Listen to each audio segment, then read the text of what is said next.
तिल वाली बहू। शकुंतला बहुत ही धार्मिक महिला है। हर समय पूजा पाठ में लगी रहती है। वो कोई भी काम बिना शुभ मुहूर्त के नहीं करती है। शकुंतला अपने बेटे राज की शादी करवाना चाहती है, इसलिए वो पंडित जी के पास राज की कुंडली लेकर जाती है। प्रणाम पंडित जी, मेरा बेटा राज बहुत संस्कारी है। पूजा पाठ और धर्म कर्म के कार्यों को बहुत निष्ठा से पूर्ण करता है।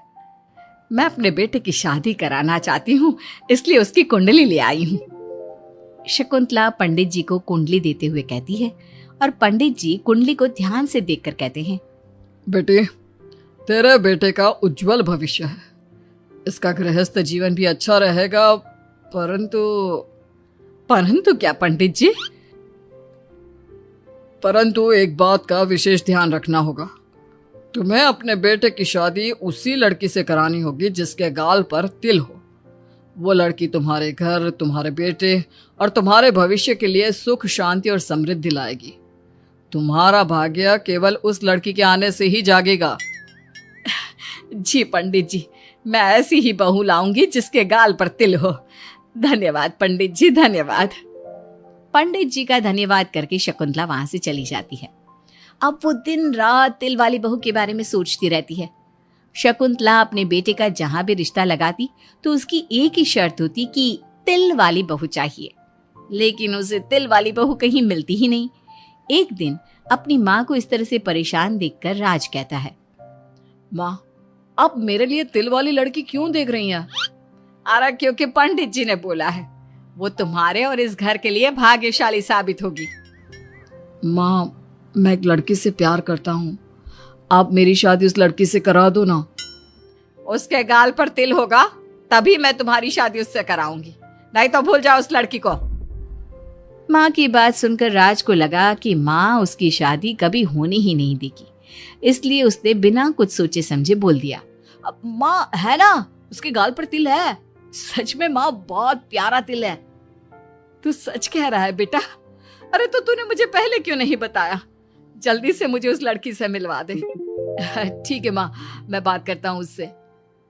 अगले दिन राज रोशनी के पास पहुंचा और उसे सारी बात बताई। रोशनी ने सारी बात जानने के बाद कहा, राज, तुमने माँ से झूठ क्यों बोला? मेरे गाल पर कोई तिल नहीं है। अरे मेरे पास कोई और रास्ता नहीं था रोशनी।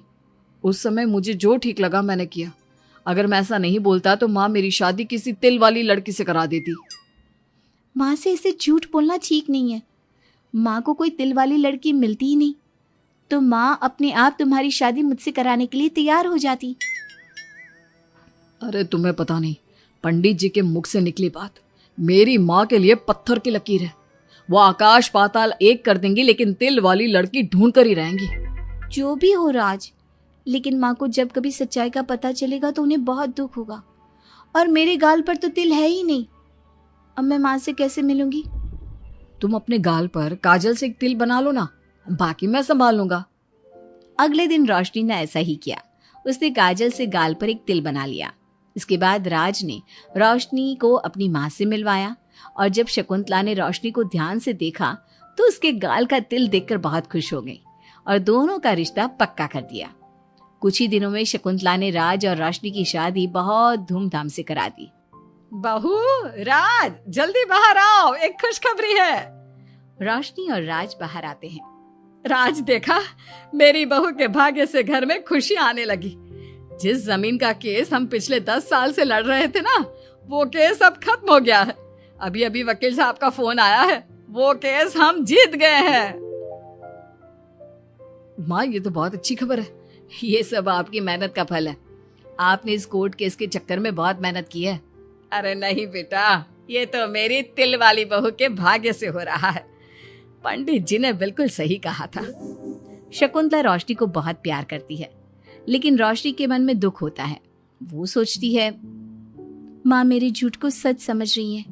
अगर माँ को ये पता चल गया कि ये तिल नहीं काजल है तो उन्हें कितना दुख होगा। मैं आज ही राज से बात करूंगी कि वो माँ को सारी सच्चाई बता दे। शाम को राज घर आता है तो रोशनी राज से कहती है, राज, हमें माँ को सारी सच्चाई बता देनी चाहिए। घर में कुछ भी अच्छा होता है तो माँ को लगता है कि सब मेरे गाल के तिल की वजह से हो रहा है। तुम्हारे गाल की तिल की वजह से कुछ नहीं हो रहा। लेकिन हाँ, तुम्हारी वजह से हो रहा है। तुम इस घर में लक्ष्मी का रूप लेकर आई हो। सब बात ठीक है राज, लेकिन मैं माँ से और झूठ नहीं बोल सकती। मैं कल ही उन्हें सब कुछ सच सच बता दूंगी। नहीं रोशनी, अभी हम कुछ नहीं बता सकते। अभी हमारी शादी को ज्यादा दिन भी नहीं हुए। तुम माँ के दिल में अपने लिए थोड़ी और जगह बना लो, उसके बाद में पक्का मैं ही माँ को सब कुछ बता दूंगा।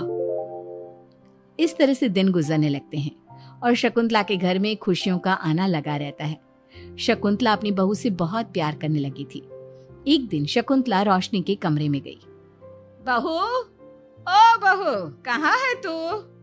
माँ मैं बाथरूम में हूँ, नहा रही हूँ। अरे देख तो मैं तेरे लिए क्या लाई हूँ, जल्दी बाहर आ। अब मैं क्या करूँ? मेरे पास तो काजल भी नहीं है, अब चेहरे पर क्या लगाऊं? राज तुमने अच्छा फंसाया मुझे। माँ आप अपने कमरे में जाइए, मुझे नहाने में थोड़ा टाइम लगेगा।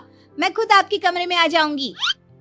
नहीं बहू, तू जल्दी से निकल कर आ, मैं यहीं बैठी हूँ तेरे कमरे में।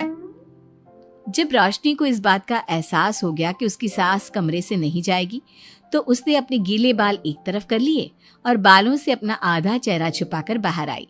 बहू नहा ली तुम? देखो मैं तुम्हारे लिए नई साड़ी और गहने लाई हूँ। आज शाम को बहुत मेहमान आ रहे हैं, मैं तुम्हें सबसे मिलवाऊंगी। मेहमान किस लिए आ रहे हैं माँ? अरे तुम्हें राज ने बताया नहीं बहू? हमारी कंपनी इस साल नंबर 1 की पोजीशन पर पहुंच गई है और ये सब तेरी वजह से हुआ है। चलो मैं चलती हूँ, मुझे शाम की बहुत सारी तैयारी भी तो करनी है। जब शकुंतला रोशनी के कमरे से चली गई, तब उसकी जान में जान आई। शाम को पार्टी में बहुत बड़े बड़े लोग आए थे। शकुंतला ने अपनी बहू को सबसे मिलवाया और उसकी खूब तारीफ की। पार्टी में सब लोग शकुंतला के सक्सेस का राज पूछ रहे थे, तो शकुंतला अपनी बहू और उसके दिल की तारीफ कर रही थी। एक दिन शकुंतला अपने बहू बेटे के साथ घूमने गई। आज हम घूमने आए हैं तो देखो मौसम भी कितना प्यारा हो गया है, लगता है बारिश आने वाली है। शकुंतला के इतना कहते ही जोरों की बारिश शुरू हो गई। रोशनी और राज कुछ सोच पाते इससे पहले ही रोशनी के गाल पर काजल का तिल बह गया और शकुंतला ने ये सब देख लिया। अब शकुंतला के गुस्से की कोई हद ना रही। तूने मुझसे झूठ बोला? तेरी इतनी हिम्मत? कल वही मैंने तुझे इतना प्यार किया, तुझे अपने बेटे से ज्यादा ममता दी और तूने मेरे साथ विश्वासघात किया। मैं तुझे कभी माफ नहीं करूंगी। माँ, इसमें रोशनी की कोई गलती नहीं है। मैंने ही कहा था इसे ऐसा करने के लिए। रोशनी ने कई बार आपको सच्चाई बताने की कोशिश की, लेकिन मैंने हर बार उसे रोक दिया।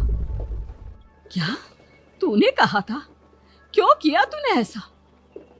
कितना बुरा दिन था वो जब मैंने तुम दोनों की शादी करवाई और तुझे शर्म नहीं आई अपनी माँ को धोखा देते हुए? तो माँ मैं और क्या करता? अब तो पीछे ही पड़ गई थी तिल वाली बहू के। आपको कोई लड़की भी तो नहीं मिल रही थी और मैं रोशनी को बहुत प्यार करता हूँ, उसके बिना नहीं रह सकता।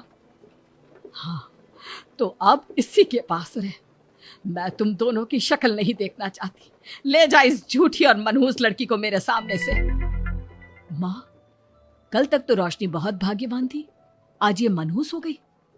अपनी सोच बदलो माँ, चेहरे के ऊपर तिल होने से कुछ नहीं होता। आपने देखा नहीं, रोशनी के घर आते ही हमारे सारे काम पूरे हो गए। आज हमारी कंपनी नंबर 1 है। अब कब अंधविश्वास करना छोड़ोगी? बेटे की इतना समझाने पर माँ को समझ में आ जाता है कि वो गलती कर रही है। शकुंतला अपने बहू बेटी को लेकर घर आ जाती है। अगले दिन शकुंतला रोशनी के गाल पर काजल से एक तिल बना देती है। राज और रोशनी शकुंतला को बहुत हैरानी से देखते हैं। तब वो कहती है, ऐसे क्या देख रहे हो तुम दोनों? ये तिल नहीं, काला टीका है, ताकि मेरी बहू को किसी की नजर ना लगे। शकुंतला की बात सुनकर सब हंसने लगते हैं।